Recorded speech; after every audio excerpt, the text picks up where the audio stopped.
Halo teman-teman, apa kabarnya? Balik lagi bareng channel Raja Nikmat, rajanya review film yang luar biasa nikmat. Sebelum lanjut videonya, biasakan untuk klik tombol subscribe dulu agar dapat update video-video terbaru dari Raja Nikmat Film.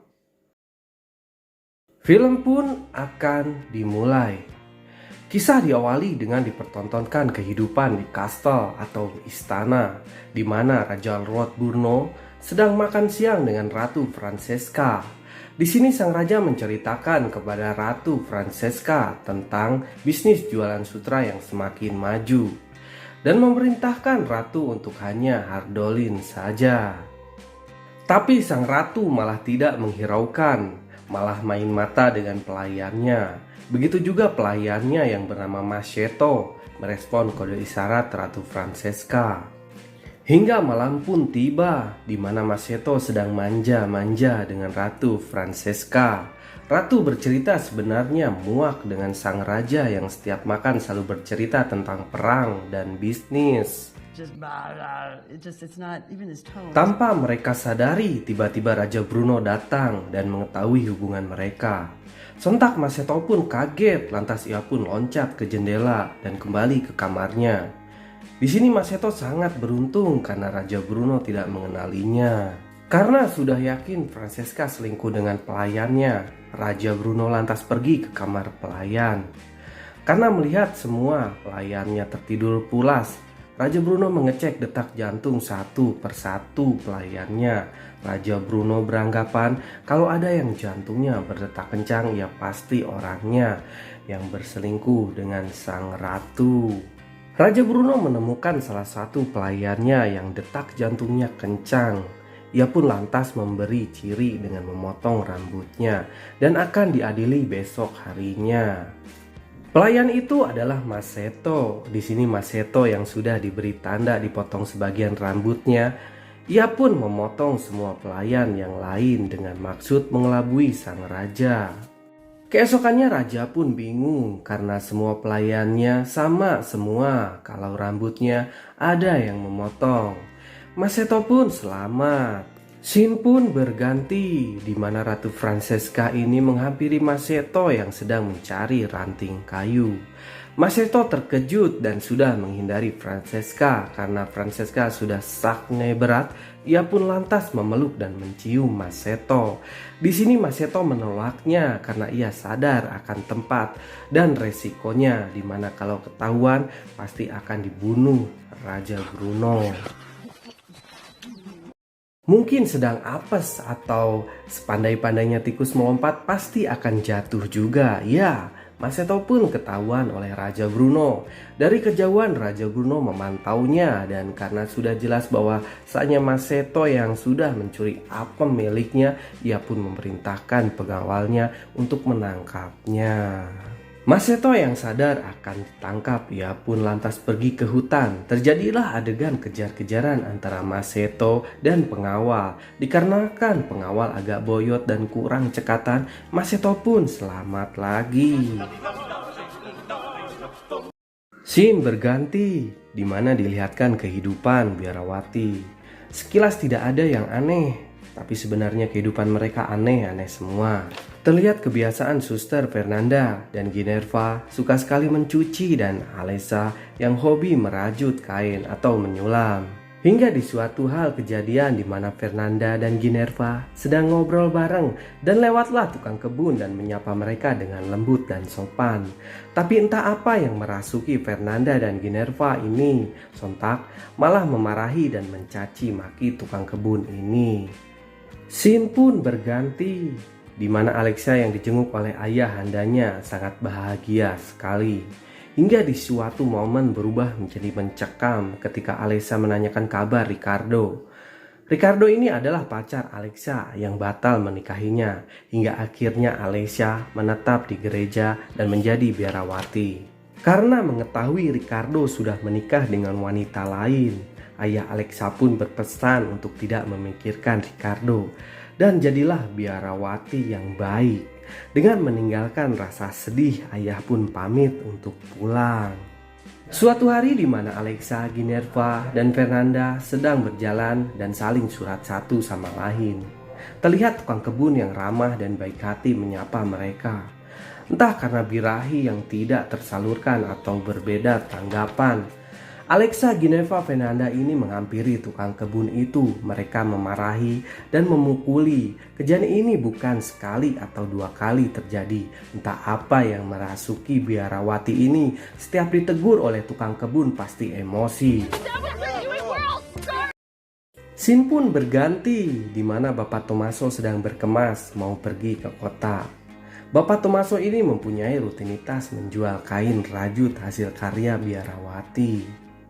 Ketika hendak pergi, Bapak Tommaso dihadang oleh tukang kebun, di mana tukang kebun ini bercerita dan mengajukan resign karena sudah tidak kuat dirinya selalu disiksa, bahkan pernah diludahi juga oleh biarawati. Bapak Tommaso menyarankan agar bertahan 2 hari sambil menunggu ia pulang dari kota. Karena beban mental dan rasa sakit yang mendalam, tukang kebun pun lantas ngaleos begitu saja. Di perjalanan Bapak Tommaso tertimpa musibah di mana delman istimewanya oleng dan masuk ke sungai. Hasil tenun pun tumpah dan hanyut. Di sini Bapak Tommaso sedih sambil menangis. Ia pun mengambil kain yang masih bisa diselamatkan. Dari pelariannya datanglah Masetto. Ia lantas membantu Bapak Tommaso. Bapak Tommaso yang merasa terbantu pun berterima kasih sambil berteriak, "Seandainya aku banyak uang akan kuberi kau sebagian." Masetto yang sedang dalam pelarian menjelaskan ke Bapak Tommaso bahwa ia tidak sedang perlu uang melainkan perlu tempat tinggal. Merasa kebetulan Bapak Tommaso yang kehilangan tukang kebun kemarin lantas mengajak Masetto untuk tinggal di gereja dan menawarinya untuk jadi tukang kebun. Dan di sanalah asal mula terjadi bercocok tanam. Karena kain yang harus ia jual basah karena masuk sungai dan sebagian hilang karena hanyut, Bapak Tommaso memutuskan kembali ke gereja bersama Masetto. Sesampainya di gereja, Bapak Tommaso tidak langsung bertemu dengan Suster Maria, melainkan ke pondok ia tinggal. Mengetahui suster dan para biarawati yang emosian, Masetto lantas disetting untuk pura-pura bisu dan tuli dengan maksud terhindar gangguan biarawati.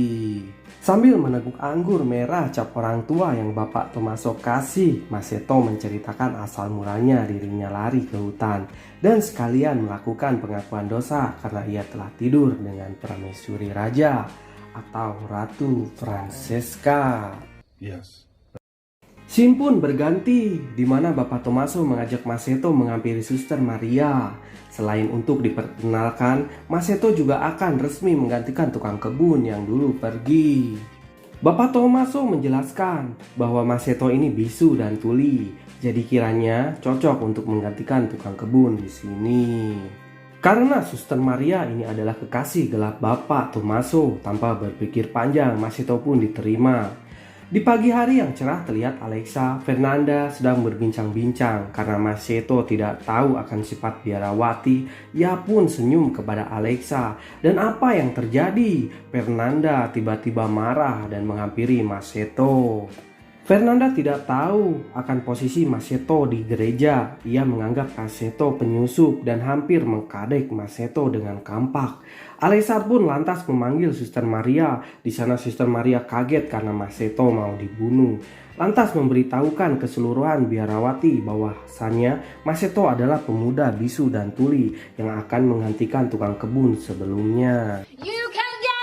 Dan pada saat itu semua biarawati mengetahui keberadaan Masetto sebagai tukang kebun gereja. Scene berganti di mana Fernanda mencuri anggur merah cap orang tua milik Bapak Tommaso. Ia mengajak teman kecilnya yang bernama Marta. Mereka pun lantas pergi ke kamar Alexa untuk minum bareng. Karena terlalu berisik, Ginevra pun datang. Alih-alih ingin memarahi Alexa, ia pun malah ikutan minum. Ketika semua sudah setengah mabuk, Marta menceritakan tentang enaknya bersentuhan dengan pria, di mana si Marta ini memang bukan biarawati. Alexa yang dulu hampir mau menikah, ia sangat merespon cerita dari Marta sampai tertidur pulas. Mereka pun terbawa suasana cerita Marta. Ginevra yang mabuk parah, ia pun dicoba oleh Fernanda dan mereka pun mencoba wig-wig. Scene pun berganti, di mana Alexa menghampiri Maseto. Ia penasaran akan cerita Martha. Dengan alibi memberikan kain kepada Maseto dan berpura-pura gerah, Alexa langsung menyosor bibir Maseto. Maseto pun tidak tinggal diam. Ia membalas kecupan bibir Alexa dan mereka pun hampir wik-wik di kebun hingga akhirnya dipisahkan oleh bel gereja. Bukan cuman Alexa, Fernanda dan Martha pun penasaran akan kehadiran Maseto. Ia pun ingin mencoba. Fernanda dan Martha menghampiri Maseto di kediamannya. Berbeda dengan Alexa, Fernanda dan Martha sedikit memaksa. Dengan pisau di leher, Maseto pun dipaksa untuk wik-wik. Karena terpaksa, di sini Maseto hanya diam meski batang singkongnya tetap berdiri. Adegan demi adegan Martha atur sedemikian demi mencari kepuasan yang maksimal. Martha juga ikut campur dalam adegan ini. Di sini Maseto pun mulai menikmati, terlihat dari senyumannya yang manis dan manja. Ketika Maseto mulai panas dan hendak melawan birahi mereka, Maseto malah ditinggal pergi. Karena merasa sakne berat, Maseto pun lantas pergi ke kamar Alexa. Selain melanjutkan wik-wik yang di kebun tidak jadi, ia juga kepalang sakne berat akibat dirangsang Martha dan Fernanda. Tanpa menunggu lama, Alexa dan Maseto pun wik-wik. Scene pun berganti, di mana gereja kedatangan tamu istimewa, yaitu Uskup Bartolomeo, seorang kepala dari semua suster dan biarawati. Seperti di sidak, uskup pun memerintahkan semua isi gereja untuk berkumpul dan melakukan kegiatan sakral, diantaranya pengakuan dosa dari semua biarawati. Alexa, Fernanda, dan Ginerva semua berterus terang akan dosa mereka perbuat. Dipimpin oleh Bapak Tommaso, mereka pun melakukan pengakuan dosa dan dapat ampunan asalkan mereka menyesali apa yang mereka lakukan. Scene berganti, di mana Alexa berkunjung ke tempat Maseto, bermaksud ingin mengajak wik-wik dan mereka pun siap tempur. Baru dimulai adegan itu, tidak disangka Ginerva datang. Mendengar ada suara masuk, Alexa langsung bersembunyi dan Maseto pura-pura tidur. Ginerva yang belum mencoba batang singkongnya Maseto, ia pun langsung menancapkan sendiri. Ginerva mencoba berbagai macam gaya, dari mulai kecup bibir Maseto, mendalami batang singkong Maseto, tapi ia tidak dapat organisme yang ternyata ia suka sesama jenis. Dia berkata lebih enakan main bersama dengan Fernanda. Ketika asik menunggangi Maseto, tak disangka Fernanda pun datang. Sontak Ginerva langsung bersembunyi. Di sini Ginerva ketemu Alexa dan saling kaget dan bertanya. Kedatangan Fernanda bukan untuk meminta jatah wik-wik, melainkan menculik Maseto. Maseto yang ditodong pisau pun tak berdaya, ia hanya bisa pasrah dan Maseto pun dibawa ke hutan. Alexa dan Ginerva pun menaruh curiga terhadap Fernanda. Ia pun mengikuti Fernanda dengan mengendap-endap. Kecurigaan Alexa dan Ginerva ternyata benar. Fernanda sudah ditunggu Martha di tengah hutan.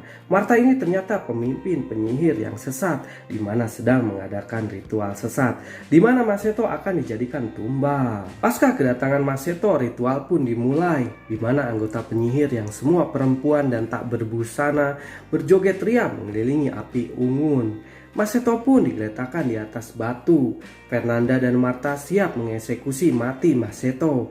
Ketika pedang sudah diangkat hendak ditusukkan, Maseto pun sontak berteriak dan memohon untuk jangan dibunuh. Fernanda dan Martha pun kaget. Di sini mereka mengira Maseto sembuh dari bisu dan tulingnya.